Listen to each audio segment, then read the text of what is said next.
하나님 말씀 다니엘서 12장 3절. 지혜 있는 자는 궁창의 빛과 같이 빛날 것이요 많은 사람을 옳은 대로 돌아오게 한 자는 별과 같이 영원토록 빛나리라. 지혜 있는 자라는 말씀으로 우리 김진욱 선교사님 하나님 말씀을 전하겠습니다. 김진욱 선교사님 나오세요. 예, 반갑습니다. 캄보디아의 김진호 선교사입니다. 지금 여기는 새벽 4시입니다. 시차가 좀 달라가지고. 이 본문은 제 묘지에 새겨지기를 원하는 그 본문입니다.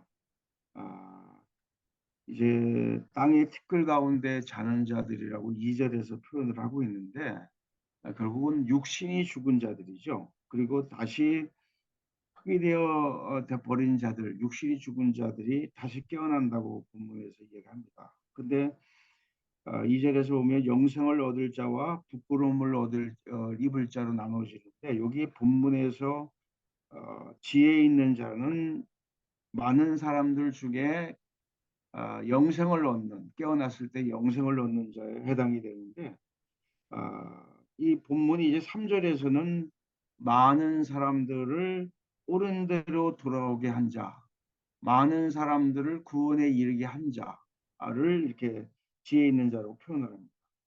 다른 사람들을 옳은 대로 돌아오게 하는 그 사람, 바로 그런 지혜로운 자가, 지혜 있는 자가 되기를 평생 소원하면서 제 무덤에 적혀지기를 원하는 본문입니다. 근데 이 지혜로운 자는, 이 지혜는 영생을 갖는, 구원받는 백성을 세우는 일은 결코 인간이 할 수 있는 게 아니라 성령께서 하시는 구원 사역인데, 지난 30년 동안의 선교사 생활을 돌이켜 보면 제가 가장 큰 은혜를 누리고 있는 것 같습니다. 저 자신이 어떤 일을 했다라는 것보다도 제가 하나님의 도움이 없이는 이룰 수 없는 그 하나님의 구원의 역사 속에 내가 포함되고, 그래서 그 구원하는 일, 하나님 성령께서 주관하셔서 구원하는 일에 순종하면서 갈 수 있구나, 가고 있구나 라는 이 깨달음을 받게 된 것이 제가 가장 큰 받은 은혜입니다. 근데 기도할 때마다 늘 주께서 저에게 주시는 말씀이 있습니다. 여로보암의 죄, 여로보암의 죄. 아찔한 이야기입니다. 성경, 그 구약 성경의 11개서의 그 여로보암 이후에 북이스라엘 왕들에게 계속 주께서 말씀하시기를 여로보암의 죄로 죄의 길로 갔더라. 여로보암의 죄의 길로 갔더라. 그 후대 왕들이 계속 거의 다 이 지적을 받아요. 거의 다 지적. 제게 하는 말씀이 여로보암의 죄로 갔더라라는 소리를 듣지 않으려면 앞에 선교사들이 어떻겠다. 앞에 신앙인들이 어떻겠다. 현재 신앙인들이 어떻게 한다. 그거를 보지 말고 자고하지 말고 오로지 주님만 바라보고 가야 된다라는 그런 도전을 항상 갖게 하셨습니다. 그런데 여기에서 제가 이제 어, 크게 깨달은 것은 요한복음 2장 17절에 주의 전을 사모하는 열심히 나를 삼킨다. 열심히 나를 삼킨다. 열심히 구원자이신 예수 그리스도까지 삼켜버려요. 아차 잘못하면 나의 열심, 나는 굉장히 열심히 일을 했는데 예수님이 없는 거예요. 예수. 선교지 있다 보면 이렇게 잘못하면 뭔가 열심히 하는데 예수님이 없는, 구원자이신 예수 그리스도 없는 일. 또 갈라디아 4장 17절에서 보면 열심은 우리를 이간질시킨다. 열심 때문에 동역자들 사이를 이간질시키고 또 현지인들과의 동역자 사이도 이간질하고, 참 굉장히 실패를 아차하면 실패할 수 있는 이 내용을 지적하고 있습니다. 열심히 그렇게 만든다. 캄보디아 사회는 지난 30년 동안 굉장한 큰 변화를 겪었습니다. 물론 뭐 내전 완전히 케어됐던 나라, 처음 캄보디아에 들어왔을 때 폭탄 자국이 시내 곳곳에 그대로 있었고, 도로까지도 파여가지고 참 차도 다니기 어려웠던 그런 나라가 전쟁의 그 후유증이 30년 동안에 에, 많이 치료가 되고 경제 부흥도 많이 했지만 가장 큰 변화는 혈연사회, 농사 짓고 시골에서 농사 짓고 색강에서 고기 잡아먹고 4천, 6천, 8천들이 모여 사는 오손도손 모여 사는 그 마을, 그 혈연사회가 이제 경제가 발전하면서 도시로 모여들게 되고 그래서 그 혈연사회가 이익 공동체로 바뀌는 큰 변화를 겪었습니다. 이때에 이 혼란기, 이 정신없는 혼란기가 선교사만 겪는 것이 아니고 현지인들은 그 변화의 폭이 굉장히 컸습니다. 우리 선교사는 안정된 사회에서 있다 갔기 때문에 어떤 충격이 좀 덜하지만 현지인들은 굉장한 충격을 받는 그런 30년의 세월이었습니다. 근데 여기서 이제 우리가 열심히 우리를 지배할 때 이 열심히 이제 행위로 나타나는데 소승불교 캄보디아 소승불교의 나라인데 소승불교는 철저히 행위 중심 종교입니다. 선행이 터, 그 선행으로 지난 그 전생에 어떤 선행을 쌓았느냐, 어떤 공덕을 쌓았느냐에 따라서 이생이 결정이 되고 이생에 어떤 선행을 하느냐에 따라서 다음 내세가 결정된다고 하는 철저한 그 선행의 터위에 세워진 종교입니다. 이 종교에서 잘못하면 우리가 행위 종교로만 우리 열심으로만 갈 때 이 행위 종교하고 딱 만나요. 딱 만나는데 결국은 그 교회라는 것은 믿음의 공동체잖아요. 어떤 믿음에? 예수 그리스도의 믿음의 공동체인데 이 행위 종교 안에 예수 그리스도의 믿음을 심겨줘서 그 안에 예수 그리스도의 믿음의 공동체가 세워지도록 하는 것이 우리 선교의 목표고 우리가 그렇게 될 때 영혼 구원의 방주로서 교회 역할을 할 수 있는데 잘못하면은 이 믿음을 심겨주는 것보다도 내 열심이 행위로 나타나서 저들에게 어떤 기독교 신앙의 본질, 믿음의 본질에 눈이 감기도록 하는 그런 실수를 참 잘못하면 많이 할 수 있다. 그걸 참 많이 깨닫습니다. 이렇게 30년 동안의 혼란기, 한국도 거쳤죠. 한국도 굉장한 혼란기 속에서 교회가 이 혼란기를 거의 주도했습니다. 그러면서 그 혼란기 가운데 교회가 성장했고 한국 사회 내 교회가 한가운데 들어갔고 그 한국 교회에서 이제 선교사들을 보내서 저희가 열방 가운데 저도 캄보디아 가운데 왔습니다. 근데 이 캄보디아는 이 전환기에 에, 교회도 아니었고 중들도 아니었습니다. 뭐가 됐지? 이 혼란기에 큰 역할을 했냐면 외국의 NGO들이었습니다. 외국의 NGO들. 그래서 그 캄보디아 사회가 NGO에 대한 신뢰가 굉장히 두텁습니다. 특히 그 친기독교 NGO들이 복음의 씨를 많이 뿌렸고 우리 그 한국 선교사님들의 활동도 친기독교 NGO 같은 그런 관점으로 저들이 보면서 많이 환영을 받았습니다. 환영을 받았는데 여기에서 우리가 토착교회로 우리 한국교회처럼 토착교회로 그들 스스로 하나님을 만나고 그들이 헌금을 내서 그들의 영적 지도자에 의해서 토착교회로 자리를 잡으려면 참으로 건너야 될 큰 강이 있는데, 그러니까 NGO 공동체를 교회 공동체로 이동해 가는 이 관점에서 선교사가 현 상태를 그대로 정확히 진단을 해주지 않으면 지금 NGO에 의해서 일어나는 많은 수많은 그 개종한 사람들이 교회 공동체로 자리를 잡지 못하는 하면서 다시 불교로 돌아가는 현상이 캄보디아에서 많이 일어나고 있습니다. 그래서 의외로 어, 갈수록 통계상으로 볼 때 기독교인들이 줄어들고 있습니다. 왜 이런 현상이 오느냐? 결국 종교적 열심에 굉장히 익숙한 사람들인데, 캄보디아 사람들. 불교 종교에서의 열심과 우리 교회에서의 종교적 열심이 공통되는 것은 결국 예수님이 없는 거죠. 자, 그걸 발견합니다. 그러니까 불교 공동체의 불교 행위 중심에 굉장히 열심히 해요. 그들이요.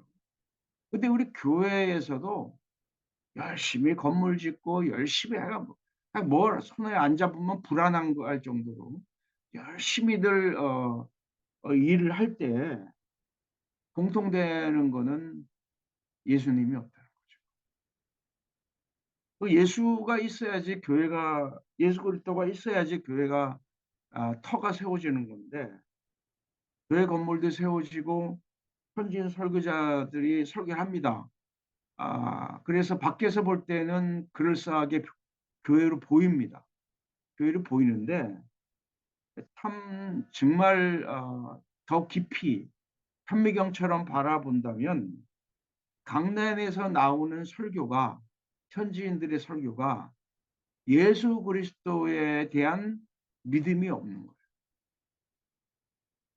불교에서 익숙해졌던 그런 행위, 교회에서 의 그 행위를 강조하는 쪽으로 가지, 예수 그리스도를 더 깊이 알고 예수 그리스도와의 관계가 더 깊어지는 이런 그 메시지가 없다는 거죠.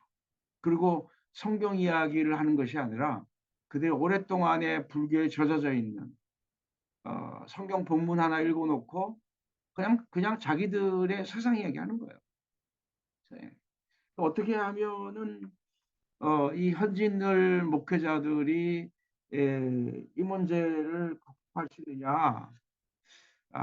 참 이 문제에 결국은 부딪히게 되는데, 갈라디아서 6장 7절에 보면 스스로 속이지 말라. 가슴이 뜨끔한 이야기입니다. 하나님은 업신여김을 받지 아니하시나니 무엇으로 심든지 그대로 거둔다. 참 아찔한 이야기입니다. 제가 부름받아서 사명감을 가지고 캄보디아에 왔듯이 캄보디아에서도 하나님이 부름받은 종이 있다는 거죠. 신학교 졸업한다고 소명감이 있는 목사들이 다 나오는 거 아니잖아요. 뭐 PhD를 받는 사람이라고 해서 그 가운데 다 소명감이 있는 사람들이 아니지 않습니까? 제가 반성하고 돌아보는 것은, 소명은 하나님과의 특별한 관계 속에서의 이루어지는 건데, 결국은 현지인 목회자들이 연약하고 부족하지만 그들 안에도 하나님의 부르심에 대한 소명으로 반응한 사람들이 있어요. 그 현지인 목회자가 굉장히 중요하다는 우리가 모두 다 알고 있습니다. 알고 있는데 결국은 그게 굉장히 어려운 이야기죠. 제가 우리 선교사님들의 공통된 생각은, 현지인 목회자가 준비가 잘 되면 교회가 부흥이 된다.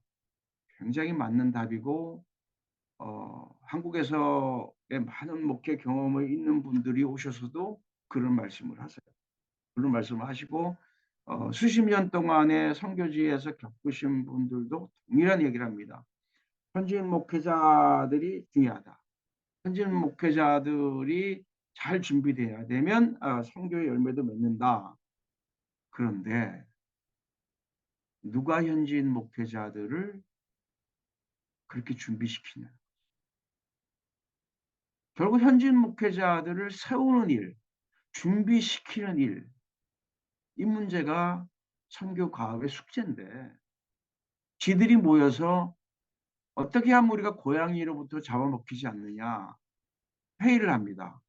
근데 그들이 결론은 고양이 목에 방울을 달면 되지 않느냐. 근데 누가 고양이 목에 방울을 단다는 거죠? 누가? 누가?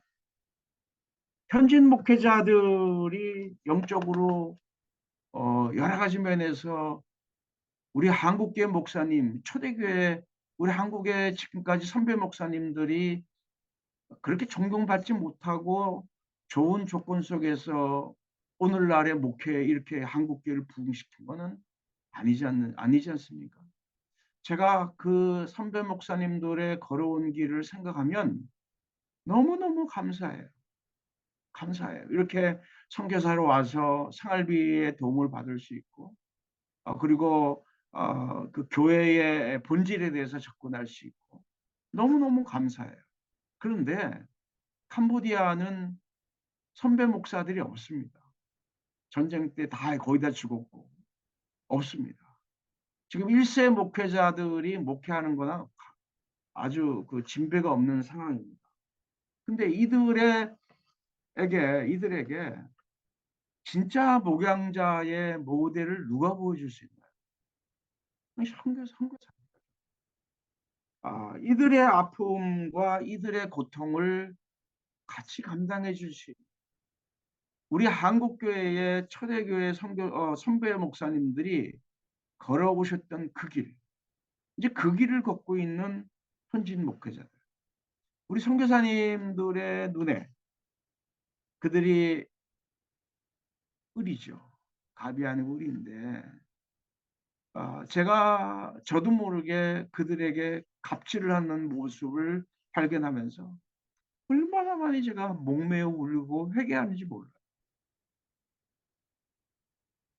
현진 목회자들은 캄보디아에서 목회자로 인정을 못 받습니다. 중들 앞에는 그들이 무릎 꿇고 무릎 꿇으면서 공양을 하지만 목회자들 앞에는 선교사는 존경해요. 왜 그럴까요? 선교사가 주는 게 있어요. 근데 현지인 목회자들은 그들이 존경을 안 합니다. 내가 현지인 목회자라는 입장에서 볼 때 목회할 수 있을까? 내가 현지인 목회자 입장에서 생각해 볼 때 참 너무너무나 물론 사명 없는 사람들은 관심의 대상이 아니죠. 근데 사명감을 가지고 가는 그들. 우리는 목회자 하면 똑똑한 사람, 잘난 사람, 리더십 있는 사람. 근데 성경에서 하나님의 성경을 가진 사람들, 또 우리 선배 목사님들 중에서 하나님의 교회를 세운 분들은 하나님이 영적으로 주시는 리더십, 하나님으로부터 공급된 영성에 의해서 교회가 세워진 거지 세상적으로 똑똑하고 잘나고 공부 많이 했고 그런 거에 의해서 세워진 건 아니잖아요. 그죠? 그걸 많이 발견합니다. 미국에 보면 PhD 과정과 박사학위 과정에 선교사님들이나 목회자들이 많이 모여 있어요. 그러나 우리 선배 목사님들은 기도원에서 기도하면서 금식하면서 살았거든요. 이 캄보디아 목회자들의 사교회나 마찬가지인 이들이 결국은 어떻게 해야지 이 길을 헤쳐나갈 수 있을까? 공부만이 한다고 되는 것이 아니라 배가 고파도 가야 하는 사명자의 길을 가는 그런 사명자들이 아, 멸시천대 받으면서 목사로 인정하지 않는 그런 환경 속에서 멸시천대 받으면서 눈물로 기도하면서 가는 그런 목회자들. 그리고 또 하나는 이 교회를 주님의 핏값으로 인정하지 않고 외국 구호회 단체로 인정하는 분위기. 그러니까 헌금 내는 사람이 없어요. 헌금 내는 사람이 없고 그저 현지 목회자들한테도 내놔라 그런 분위기고. 물론 뭐 있는 사람도 있지만 대세가 그렇다는 거죠. 대세가. 한국 교회는 그래도 설교하고 나면 선교사 가면 그래도 식사하시라고 봉투에 여주고 뭐 다른 선교지도 다 마찬가지겠죠. 다 마찬가지지만 현지인들의 이 목회자는 전혀 그런 게 없습니다. 없고 특히 캄보디아에는 그 교회 모델도 없고 목회자 모델도 없습니다. 특히 성경도 이해하기 굉장히 어렵고 왜 중들이 성경을 그 번역했기 때문에. 그리고 또 예수 믿는다고 집안으로 또 핍박이 대단합니다. 제가 캄보디아에 우리 제자들 목회 사명감을 갖고 가는 그런 목회자들. 물론 뭐 다른 욕심 때문에 있는 선교사들 옆에 있는 사람들은 이제 뭐 그대로 착취하더라 해도 그들을 보면서 참 많이 가슴이 아프고 함께 그들과 공유하면서 가는 그런 마음을 나누게 됩니다. 바울은 갈라디아서 2장 8절에서 베드로를 할례자의 사도라고 표현하고 다시는 이방인의 사도라고 표현을 합니다. 그런데 이방인의 사도였음에도 불구하고 바울 성도의 거점은 회당 중심, 유대인들이 모여 사는 회당 중심이었습니다. 그 유대인들 같은 동족이죠. 그들이 기다리는 메시아가 곧 예수 그리스도다. 예수 그리스도. 그들이 기다리는 유대인들을 기다리는 그 메시아가 곧 예수 그리스도라고 하는 그것을 풀어주면서 회당 중심의 그 현지화된 뭐 디모데도 그렇잖아요. 이렇게 부모들이 유대인도 있고 아닌 사람도 있고 하듯이 그렇게 현지 교회를 토착 교회를 이제 현지인 중심으로 유대인 그 회당에서 회당 중심에서 현지인 토착 교회로 이렇게 뻗쳐져 갔는데 결국 우리 선교사님들은 뭐 그런 바울과 같은 유대 공동체 회당 중심의 공동체를 가질 수가 없잖아요. 우리 한국 교회 선교사님. 그러면 이제 제가 늘 이걸 보면서 어, 결국은 안드레가 먼저 주님 앞에 왔지만 안드레를 통해서 베드로가라는 더 훌륭한 일꾼이 나왔고 또 수데바는 순교하며 죽었지만 스데반의 순교 현장에 있었던 사울이란 청년에게 결정적인 영향을 줘서 교회가 뿌리를 내렸듯이 결국은 앞에 표면적으로 보이는 사람 그 이면에 하나님이 그들을 통해서 어떻게 역사할까 이런 기대감을 갖고 살아갑니다. 살아가면서 제가 느끼는 게 하나님의 부름받은 종 그렇게 똑똑하지 않고 그렇게 지도력 있어 보이지 않고 그렇게 영특하지 않지만 정말 하나님의 사명 때문에 살아가는 하나님의 사명에 반응하는 그런 제자가 나왔을 때 그런 제자를 통해서 제가 30년의 세월이 지나면서 그들에게서 열매를 맺는 것을 봅니다. 그러니까 그들이 세워져 나가는 과정에서 내가 그들보다 최소한도로 그들과 같이 삶을 나누고 대화를 나눌 정도의 나 자신이 그들과 같이 되지 않으면 더 나아가서 그들을 섬기지 않으면 또 그들을 분별할 수 있는 눈이 나한테 없다면 결코 하나님의 종이 이 땅에 세워질 수 없다는 것을 제가 뼈저리게 느낍니다. 디모데후서 끝으로 디모데후서 4장 3절 4절을 보면 기가 가려워서 자기의 사욕을 따라 스승을 많이 두고 또 그 길을 진리에서 돌이켜 허탄한 이야기를 따른다.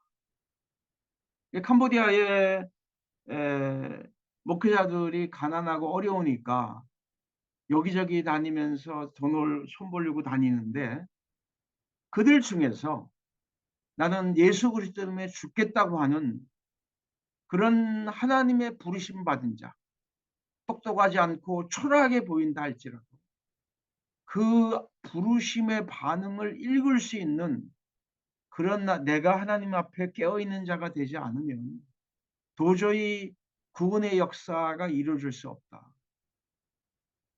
없다. 하나님의 관점을 갖지 않으면 이룰 수 없다. 그거를 많이 발견하면서 내가 하나님 앞에 더 무릎 꿇고 나를 더 쳐서 복종하고 더 낮아지고 하는 일이 아, 이루어질 때 구원의 역사가 이루어진다는 것을 발견합니다.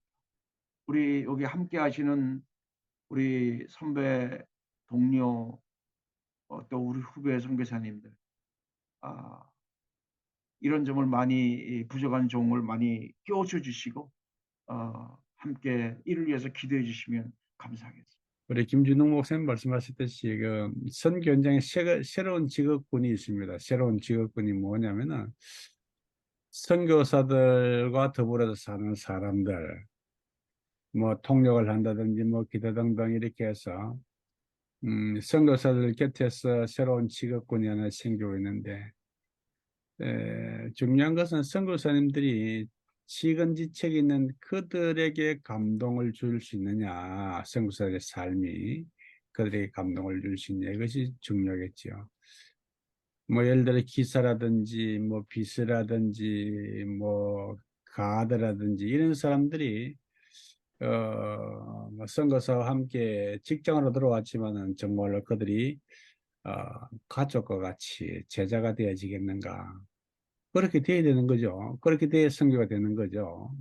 그렇게 돼야 선교가 되는데 선교사님도 현장에서 일하다 보면은 일은 빨리 안 돌아가고 화는 나고 직원들 닥달 내고 그러면은 이제 관계성이 다 터지고 다 깨어지는 거죠. 참 어려운 문제를 이야기를 해주셨는데 선교사님들이 현장에서 성숙해질 때에 선교 현장도 성숙해진다. 현장도 성숙해진다. 그 저희 신학교에 경비가 있어요. 경비가 있는데 얼마나 오래 저와 같이 있었는지 한 30여 년 지금 같이 있는 거예요. 한 30여 년 같이 있는데 형제처럼 그렇게 지냅니다. 형제처럼 그렇게 지내는데 현장에서 사역하다 보면 저놈은 꼭 잘라야 되겠는데 그런 사람이 있어요. 저놈은 꼭 잘라야 되겠는데 저놈을 꼭 잘라야 되겠는데 자르면은 탈이 나는 거죠. 자르면 탈이 나는데 기도하면은 하나님께서 정리를 해주세요. 정리를.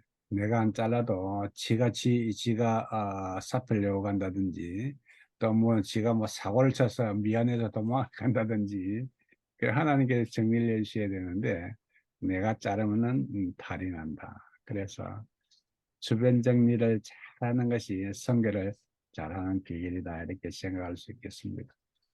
우리 김윤욱 선교사님 귀한 말씀 감사를 드립니다. 건강 잘 챙기시고요. 네, 감사합니다. 오늘도 우리가 찬송 들으면서 또 계속 기도하도록 하겠습니다.